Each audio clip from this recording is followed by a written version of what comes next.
Welcome to the Banker Lamp. Please enjoy the video. In this video, I will show how to make quinoa dosa. You'll need to soak 1 cup of quinoa and 1/2 cup of rice for a minimum of 4 hours, or even overnight.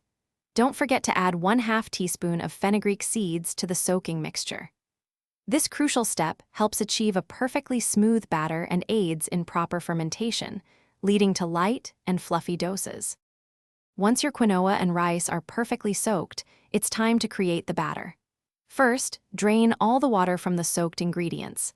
Then, transfer them to a blender and add about 1/2 cup of fresh water.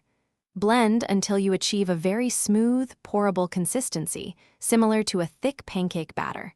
This step is key for the dosa's texture. Now for the magic of fermentation. Cover your blended batter and let it ferment in a warm place for 8 to 12 hours. You'll notice it rising and becoming slightly bubbly, indicating it's ready. After fermentation, stir in 1 teaspoon of salt and any other spices you love, like a pinch of asafoetida or a dash of black pepper, to enhance the flavor. It's time to cook your delicious quinoa dosas. Heat a non-stick griddle or tawa over medium-high heat. Once hot, pour about 1/4 cup of batter onto the center and quickly spread it outwards in a circular motion to form a thin, even layer. Drizzle a little oil around the edges. Cook for about 2 to 3 minutes until it's golden brown and crispy. Enjoy your homemade dosa.